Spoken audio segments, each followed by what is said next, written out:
Okay, so first of all, what is meditation? So Shamila has very well already explained more or less what meditation is. And if you read the Oxford Dictionary of what is meditation, it's defined as concentrating hard on something.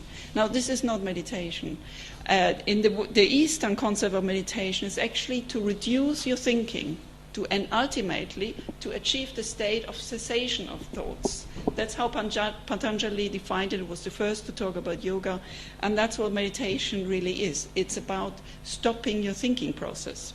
Now, in the West, in neurobiology, we know there are 3 states of consciousness: sleep, dream, and wakefulness. Yeah? And in the West, we think that thinking is the highest state of consciousness. But in the East, it's very well known that there is another state of consciousness which is higher than the thinking state, which is the state of thoughtless awareness, called Turiya Avastha, which means the 4th state of consciousness. So this state is a state where you enter the gap between the thoughts and you enter the present. You actually stop thinking. And this state has been associated with a lot of health benefits, and at subjective level, you achieve an overwhelming calmness. That's the first thing you notice when you stop thinking, because you can relax the body, you can lie on the sofa, listen to music, but you can never stop the mental clutter. The only way to stop this mental clutter, the mental motor going, the only way to stop this is by achieving a state of mental silence. So you achieve overwhelming calmness, which is better than relaxation, because in relaxation you can relax the body, but in meditation you relax the mind as well, the brain. Yeah? So mental silence is associated obviously with the reduction of thoughts, and therefore you have less mental clutter. And it has been shown that all mental disorders have more mental clutter. So people with schizophrenia, with ADHD, with obsessive-compulsive disorder, they all have these intrusive thoughts. They have more mental clutter, and that's why they have also attention problems. It has been shown the better you're able to switch off your mental clutter, the better your attention, which in a way is obvious because your thoughts interfere with your attention. So you achieve this mental balance, and I will show you later evidence for this. When you don't think, then you become pure attention, pure consciousness without the content, without the thoughts, and you experience reality as it really is, without throwing into reality constantly your thoughts and your emotions. So you basically are pure attention, pure consciousness, without all this mental clutter going on your head. And that's why you have much better attention. And it has been shown that people who meditate regularly have better attention and better productivity. Not really last, but you also, while you achieve the state of mental silence, you feel joy, you feel bliss. So it's associated with positive emotions. And again, there's evidence that, mental silence is associated with activation of positive limbic areas of the brain, which are important for positive emotions. And it's, of course, very good for people with depression or anxiety. And last but not least, you achieve emotional detachment. And this is very, very important. If you remember why Buddha went out to find enlightenment or meditation, he realized that in the world there's suffering. Yeah, we all have negative life events. But it's the way you cope with them which determines whether you're a mentally healthy person or not. And in fact, doing meditation, because you achieve a different state of consciousness, you achieve a higher state of consciousness. You no longer identify with your thoughts and your emotions. Normally, if you don't know how to meditate, when negative things happen to you, you become depressed. If positive things happen to you, you become happy. So your emotions and your thoughts are always depending on the external life events. And we all go through negative life events. Our parents die, people we love die, or we go through divorce, or you lose your job, whatever it is. We always have negative life events. But if you achieve a way to cope with them, and if you enter a different state of consciousness, you can then influence your negative thoughts or your negative emotions rather than being constantly identified with them. And that, I think, is the key to meditation. And I will show you some evidence meditation makes you more detached. And this is, of course, associated with better emotional control and better resilience. Now, what I will show you, these are basically the claims I'm going to try to prove. meditation, mental silence, reduces stress because it activates the parasympathetic nervous system, which is here, which Shamila talked about, which is important for rest and relax and restoration of bodily functions. Meditation is a different state of consciousness, so brain imaging studies have shown that something happens, you activate areas of attention and you activate areas of positive emotions. The limbic system, like Shamila mentioned, which lies here in the brain. And meditation leads to better physical and mental health. So if you're already healthy, you become more healthy when you meditate. And if you have illnesses, meditation has shown to improve your problems of mental illnesses or physical illnesses. So, first of all, what happens in the body? Now, we have already seen this chakra chart, and this left and right channel, they're not just,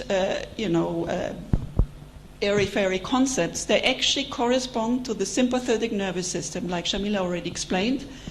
One corresponds to the left sympathetic nervous system, one to the right sympathetic nervous system, and the central channel, which all religions also talk about, the central channel, the middle path in alchemy and so on. The central channel actually corresponds to the parasympathetic nervous system. And this parasympathetic nervous system connects to the limbic area of the brain, which is the area which is important for love and emotion and compassion. So, it's okay, I think. So, when you're normally active during the day, for example, usually in the fight, you activate the sympathetic nervous system. You're in a mode of fight or flight. And this, of course, in the old days, you might have been running away from a snake or a lion, but nowadays you may have a deadline where you have to really work hard to stress yourself out to meet the deadline or the exam. Or if you miss the deadline, then you may be dismissed from your job, and either way you're stressed. So during the day, you're usually in a fight or flight activity, and this needs to be balanced by the parasympathetic nervous system. Now, this system is important for rest and relax, and is usually activated when you sleep. So, during the sympathetic nervous system, so when you're active during the day, you have usually you have all the stress symptoms. You have dry mouth, sweaty palms. Your breathing is increased, your heart rate is increased, you have more blood supply to the muscles because you need this for your activity, and you have increased adrenaline release, especially when you're stressed, when you have exam, and so on. Now, when you're resting, when you're sleeping, the opposite happens, and you need this balance to restore all your bodily functions. So when you activate the parasympathetic nervous system during sleep, you have the exact opposite, so you have dry palms, you have less breathing, your heart rate goes down, your blood supplies all the internal organs, and so on, and you have the digestion goes better. So basically, what has been shown in research on Sahaja Yoga Meditation, that Sahaja Yoga Meditation activates the parasympathetic nervous system more than rest. And this, of course, can explain why meditation can cure you from organic problems, organic damage, because you have more blood supply to all the organs, and you're in a state of super rest. And I will show you here. These are several studies done by Professor Rai, who was a professor of physiology in India, and he showed that in the meditation, compared to rest, during rest, you already activate the parasympathetic nervous system, but during meditation, you activate it even more. So there is a decrease in heart rate, decrease in breathing rate, decrease in pulse rate, decrease in blood pressure, oxygen, metabolism, and all other symptoms which are indicative that the sympathetic nervous system goes down and the parasympathetic nervous system goes up. And I just show you a few examples. So, for example, this is the blood pressure. These are controls. These are meditators who meditate for 12 weeks. And you can see the decrease during the meditation of the blood pressure. And you see these are people who meditate only 8 weeks, only 4 weeks. So the longer you meditate, the more you actually achieve a reduction of the parasympathetic nervous system in the meditation. And this is another example. This is the heart rate. Again, the heart rate is significantly reduced in long-term meditators. And if you only have been meditating for weeks, you already have the benefit, but you will get more benefit the longer you meditate. And so on, and he's shown this for all these parameters. So there is clear evidence that meditation increases the parasympathetic activity, and that's important for resting and restoration of bodily functions. So all your body functions are actually increased doing meditation and benefited, and that can explain why meditation is good for physical problems.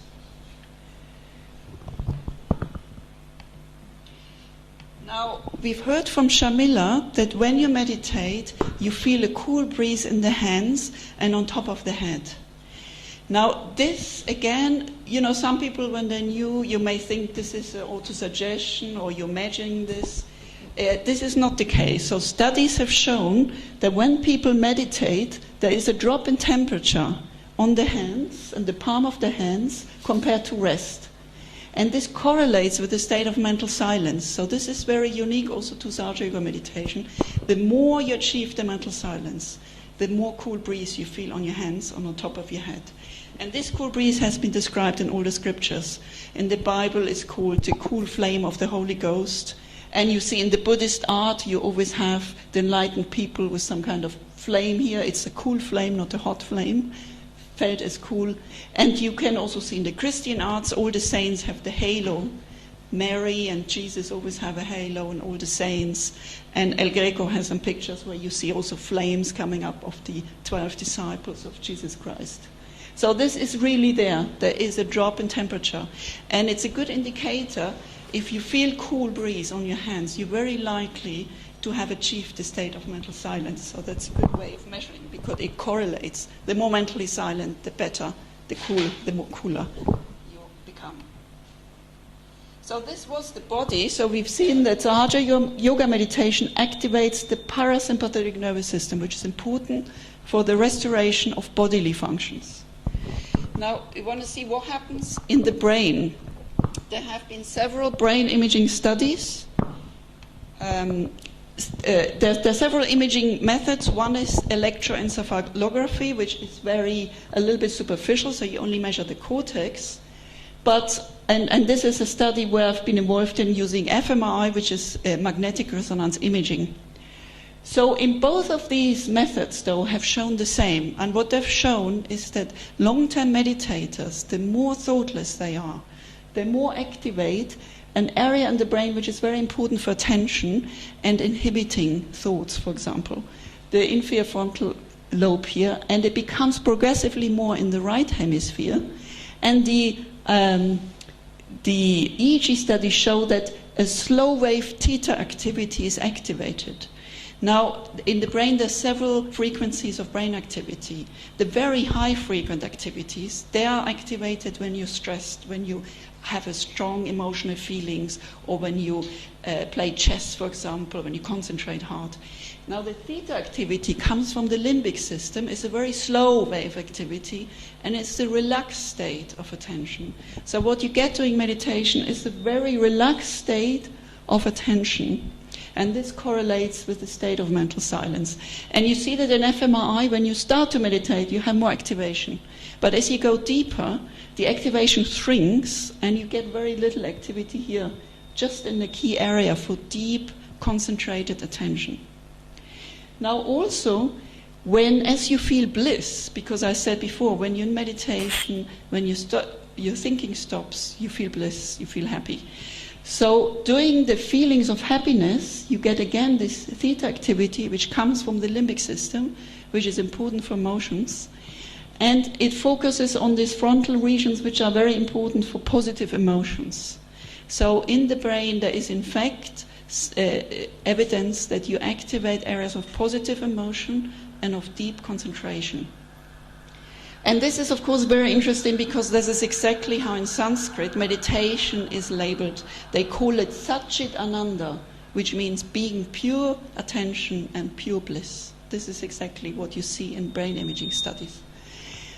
What is also important, especially in my view, because I work with mental disorders, and people with mental illness have more mental clutter. I've said it before, but what you see in people who meditate, so this is during the resting state when you don't meditate, this is when you go into meditation. This is an index of mental clutter. So you get much less mental clutter in the brain when you meditate. And this is of course logical, because meditation is all about reducing the thinking. But it's of course very good because, as I said, people with schizophrenia, attention deficits, obsessive-compulsive disorder, they all have more mental clutter. And this is what interferes with the daily life. And for example, if you're schizophrenic, you have paranoid thinking. If you're obsessive, you have obsessive thoughts. Or if you're depressive, you have rumination. This interferes with your daily life. But if you have a way of reducing the mental clutter, then this is much better for your mental health. And it was, as I said, it has also been shown to be really good for your attention, which is logical, because if you don't have mental clutter, you have better attention.